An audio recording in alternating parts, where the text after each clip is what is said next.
What is going on, everybody? So I know it's been a little while since we made a video last. I've been pretty busy with work and stuff, and my work schedule changed, but trying to still pump out some videos. I actually have been working on, I had a couple of videos done and dusted and edited and everything on my phone, but I actually had to get a new phone. So what happened was all of the videos that I had edited and made were saved on the app that I was using to edit videos. I've been using to edit videos.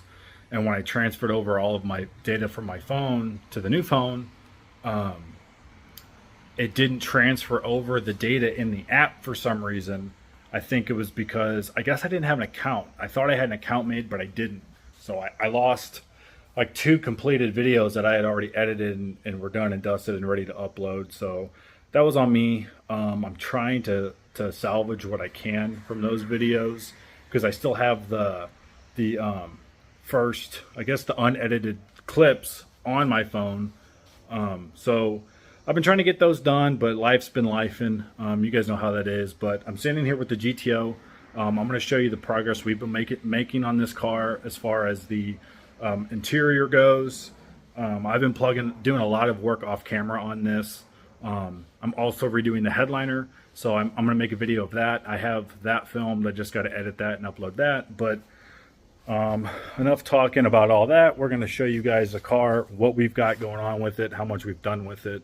So here it is, still all pulled apart. We've got all of the door panels dynamated. I think it came out pretty good. This is what the interior looks like right now. I've been plugging away at this, like I said, off camera for quite a while. So the whole rear firewall is dynamated, all of the floor, all the way up to the footwell is dynamated, transmission tunnels dynamated. I guess it technically isn't dynamite. I mean, it's sound deadening. It's by this brand called Silas I found off of Amazon, but I call it dynamite because what else are you going to call it? So this quarter panel here, it's all dynamated in there, and then all of that sound deadening foam. That stuff was in the car when I bought it, so I'm just shoving it back in there to help with vibrations and stuff. But this quarter panel over here, so the car is actually going to be going to a place called Custom Sounds in St. Louis. They're going to build me a custom fiberglass box for this quarter panel to put my subwoofer I bought. I don't think I've shown any of you guys all of the stuff I bought, so we'll take a look at that in this video. But yeah, I got a quote yesterday. They took a look at it. I drove the car down to them. They took a look at it, gave me a quote. I got to drop that off Monday, and they're going to hold on to the car for the week to do the box. They're going to make a custom fiberglass box, like I said, install the sub. Hopefully the specs of what the box is going to be, it'll be an enclosed box, and so that will give me the ability down the road to upgrade subwoofers of the same spec as far as like what the box needs to be, volume, the air volume and everything like that. So with most subwoofers, if you do a ported box, you kind of have to build that box specific to the subwoofer. The subwoofer that we bought is a Scar Audio VS, what's it called? The VS10 dual 4-ohm sub. So the specs for that for a closed box are the same as like a JL Audio W3, 10W3, which is what I wanted to put in this car. But I decided to just go with the Scar Audio one because I only paid like 125 bucks. Sorry about my hand. I only paid 125 bucks shipped for that, and the JL Audio that I wanted to go with was like new, was like 450 bucks. So to save money now, I went ahead and went with the cheaper sub just because if it's not enough for me, I can always upgrade down the road. I really just wanted to spend the money and have somebody build a really nice custom box for this quarter panel so that the install looked OEM and like nobody would know it's there. I thought about putting a box in the trunk, but as you guys know with GTOs, the gas tank's in the trunk. So there's not a lot of space back here, and I use this car all the time. I like to take it to grocery shopping and stuff when I can, when the weather's nice. So I wanted to retain as much trunk space as I can. and I am doing a battery relocation to the rear. So I already have my battery mount for my Optima red top. I've got my 1L gauge wire. I'm going to run all the way back here. I'm going to mount the battery here. So that's already going to take up enough of my trunk space, and I didn't want to have like a big subwoofer over here taking up more space. So that's why we're putting it in the quarter panel of the car inside, where it doesn't have to try and fight through the sound of a gas tank, a firewall that's been dynamated, rear seats, yada, yada, yada, all that stuff. So I think in here is going to be our best bet. And there's a decent amount of space in this quarter panel, surprisingly. Like, you can fit, the sub I went with is a shallow mount sub, and it has to be a shallow mount to fit back in here. But JL Audio also makes, they also make a 13-inch pancake subwoofer. I forget what they call it, but it's a unit. I mean, new, they're like $850. So I'm thinking, like, after talking with, because I went down there when I got the quote, I talked with the tech who's going to be building the box, and he seems to think that for a closed box for that specific sub, it wants 0.8 cubic feet of air volume. The one that I have only requires 0.5. So we're thinking if he builds the box for 0.8 and then makes it to where if I decide to upgrade to the 13-inch sub, the pancake sub, we can just open up the hole a little more and that sub will fit. So that's probably what we're going to do. I'm going to talk with him more about it tomorrow when I drop it off, kind of see what he thinks. But yeah, so far this is what we have going on.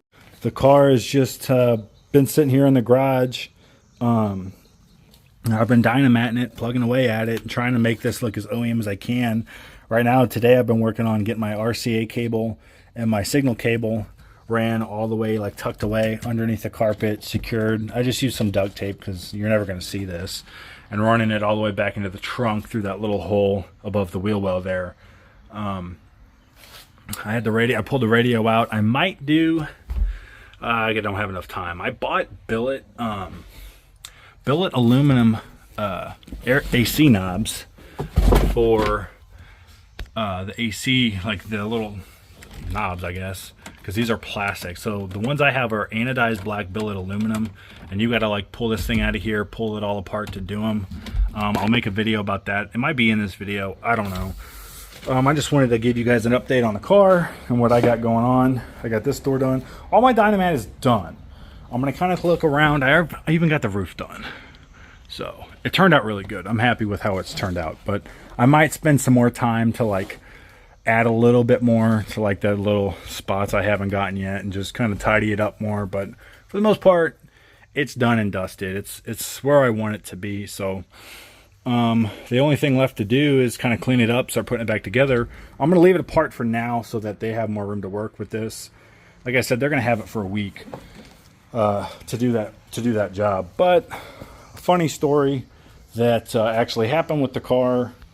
So yesterday, when I was taking the car to, well, let me back up. So I took the car to the Custom Sounds to have them look at it and get a quote on doing that sub. I put one seat in it, no interior, drove it up there, let them look at it. On my way home, I was tooling down the road and found a little Hellcat that wanted to play around. So I was messing with him, and I was going to my job in Chesterfield. I guess you guys don't know where Chesterfield is. I was going to my job on Saturday. I don't work on Saturdays, but I was going to go see a work buddy and pick up some tools. And so I was driving down there and ran into a Hellcat, and we were messing around. And I did like a second gear hit and banged into third and broke the transmission. So it grinded pretty bad going into third. I was like, ouch.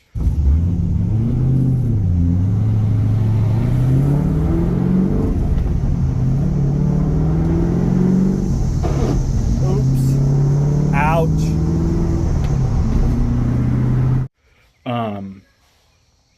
It shifted into fourth fine, and then, like, slowing down on decel, I tried to downshift into third just to see what the transmission was doing, and it actually locked me out of third gear.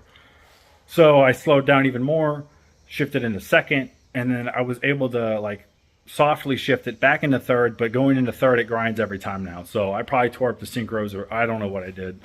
Transmission's hurt.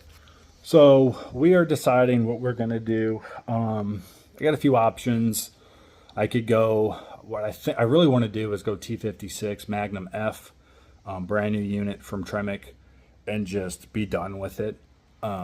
They're pretty solid units, and for what the power level the car's at now, it'll be more than enough transmission to handle what I'm going to do to it, and then probably do like a switch to a tick performance short throw shifter, because I think based off of like I've had like this will be my the shifter that's in this car is like the fourth GTO shifter that I've messed with, and they're all the same way, because if you know anything about the GTO shifters, like the way it's designed, the shifter is offset by like a few inches. So imagine like it mounts to the transmission.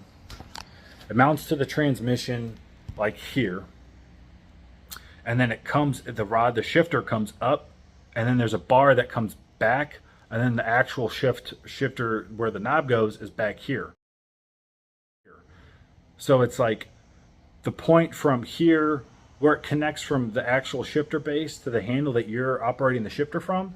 Like on multiple shifters I've had now, like they either break or the screws that hold them together come loose, and it's always loose. Well, the Tick Performance shifter, it's a similar design, but the two pieces of aluminum, they're actually CNC to where they slide into each other, and then they screw together. So it seems like a much better design, and so far, like I've seen really good reviews of it. So that's probably what I'm going to put in the car. Which sucks because right now it's got a GMMG rib shifter in it, which is for the longest time was considered the best shifter you could buy for these cars. But I mean, when the screws actually hold together, it shifts great. But they get loose and the nuts back off of it, and then the shifter's all loose and wobbly. And I think that's the reason why I hurt the transmission, because the shifter was loose. And being an idiot, it's my fault. I knew the shifter was coming loose, but I just banged it into third, and I don't know if it just wasn't engaging properly, and I forced it into gear and then hurt it. But you live and learn. I mean, it is what it is at this point. But so yeah, we have the option to go Magnum F. That's probably the most expensive option, unless we have like an RPM or a tick built T56 with the unit that's in here, have them rebuild it to like a level 5 or 6 transmission where it's really going to handle some abuse. Yeah, I don't know. There's also a local guy that does transmissions. I'm probably going to call him and get a quote just to see kind of what he would charge to beef this thing up, go through it and fix it. I don't know. I don't know. Part of me just wants to spend the money now on the Magnum F, be done with it. Put a good Magnum F in it, brand new, out of a box, 0 miles, brand new shifter, call it a day. Obviously, if I do that, a couple of hiccups arise, because the 1,000 horsepower one-piece drive shaft I have, it's for an 04 GTO, so the diff flange bolt is different. Well, I went ahead and bought the correct diff flange, but now the slip yoke on the Magnum is a 31 spline, and I think the stock GTO is 26.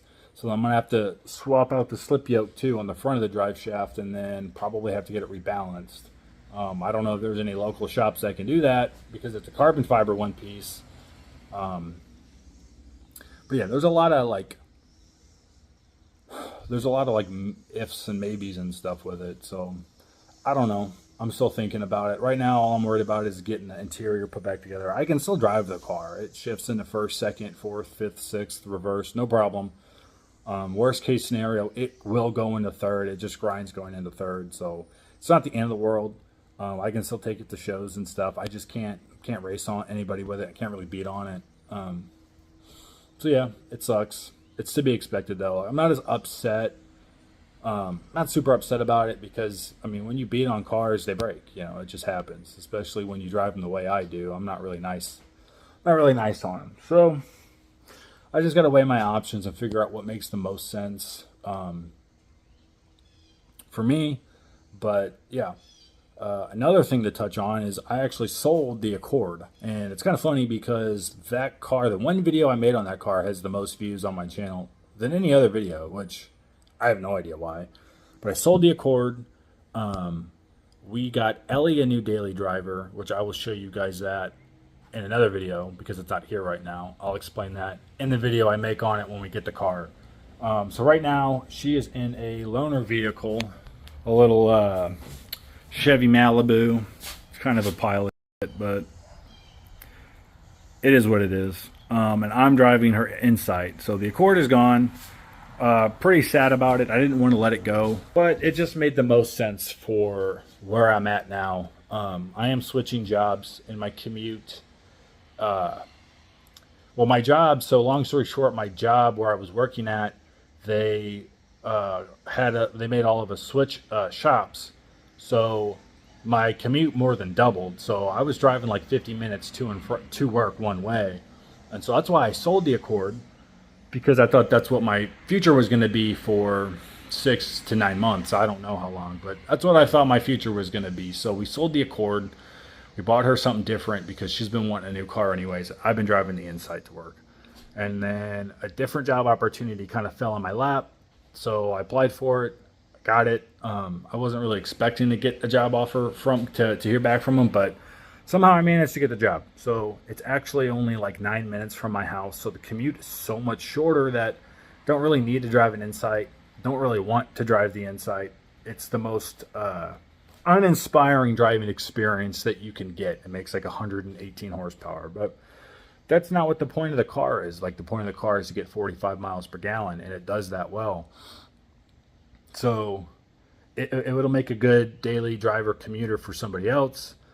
I don't need to have that kind of gas mileage anymore. So the plan was to sell that and maybe pay her car off in full, and then use what's left to get a truck, and that would be my new daily driver, as a pickup truck. And then I could do so much more with that. Flip stuff. We've always needed a truck, and we have friends that have trucks, and we've had to rent trucks and stuff, but now I don't have a really long commute to work, so I can justify having a truck as my daily driver, because like it's 9 minutes and 8 miles away or something like that. But now the transmission's broke, so I don't know what to do.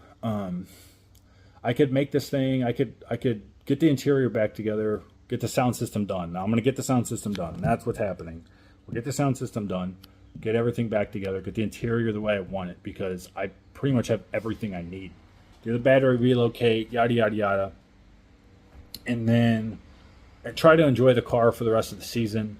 It's already June, so around here where I live, the weather will probably stay nice into October, and then it usually starts getting cold at the end of October. So I got some time to enjoy the car and take it to shows and stuff. I just can't beat on it. I can't really race it without hurting it even more. So we'll still drive it and enjoy it and make some content with it. And I'm always doing stuff with it, but I got to figure out what we're going to do. I don't know if I want to do the transmission now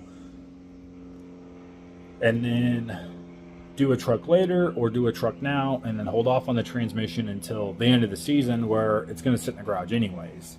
I'm leaning towards that, just because at that point, if I have to put a transmission in it, then I can take the opportunity to put my built diff in it, my 1,000 horsepower axles in it, my 1,000 horsepower drive shaft. There's just a lot of little pieces to that I got to figure out. But yeah, so for now, I'm going to go downstairs. We'll show you guys all of the equipment that I bought for sound equipment that I bought for the car, and kind of explain what the plan is for now with the sound system, and then probably wrap this video up, just make a quick one for you guys to touch base on everything with the car. So we'll go down there now, and I'll show you guys what we got going on. Alright guys, so we are down here in my little parts storage room. So this is what we have going on. This is what we are doing with the audio system for now. Subject to change down the road, but just to get it done and dusted, this is what I decided to go with. So we went ahead and went with the JL Audio RD905 amp. So this is a very, very solid amp, 5-channel, 900 watt. It'll do 500 watt RMS on the sub channel, which is perfect for what this is. So this is the Scar Audio VS10 D4. So 10-inch dual 4-ohm voice coil. This is 500 watt RMS sub, and this is the their shallow mount sub. So with it being in that quarter panel, the only subwoofers that will fit in there have to be shallow mount. So that's why I went with that. This guy, it was only like 125 bucks shipped. So hopefully it's got good reviews. So hopefully it does what I need it to do. I think it being in the car will definitely help a lot as far as sound quality. And then for our speakers, we just went with some Alpine S2 S65C. So they are component speakers, and the plan is one set will go in the doors, and then the tweeters will go in the dash, and then the other set will go in the rear deck, and the tweeters will go in the interior trim panel.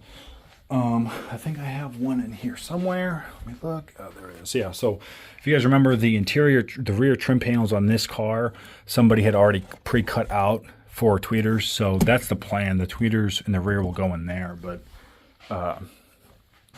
yeah, pretty simple. I went ahead and spent some good money on the amp because that's kind of the heart of your system. Still got to figure out what I'm going to do about the head unit. For now, the head unit will stay the same just because of costs. I'm spending like $800 on this custom fiberglass sub box. So just to save money now, I'm going to do a head unit a little later because it should be just a direct swap. And then obviously these speakers were kind of cheap off Crutchfield. I think a set of these were like 120, 125 bucks shipped. So nothing crazy. I can always upgrade them down the road. I just want to get the car back together, get all the wiring, all the speaker wiring done. And then that way, once the speaker wiring is done, I can always upgrade speakers if I want better speakers. Like I said, I'm not much of an audiophile guy, but I do like music. I love all different kinds of music, and I like jams when I'm in the car. So I just wanted to get the sound system working again. If I decide I need more down the road, I can upgrade speakers. I can upgrade the sub. The amp probably won't ever need to be upgraded for what I'm into, but we can cross that bridge when we get to it. Just for now, that's what I went with to get the car back together. So it's been kind of a mess. Like I said, I got a video on the headliner. It's sitting right in front of me. I just don't want to show you guys. I'll let that be kind of a reveal. But yeah, I think I'm going to call it here on this video. Like I said, I just wanted to touch base and let everybody know what's been going on. There's just been kind of a lot going on in my life right now. So it's been hard to make videos and film content and edit. And I lost 2 other videos that I had on deck for you guys. So that's why it's been a few weeks since I've uploaded. But like I said, I'm going to end it here. So thanks for watching. Thanks for subscribing. Thanks for liking. I will see you guys next time. Bye.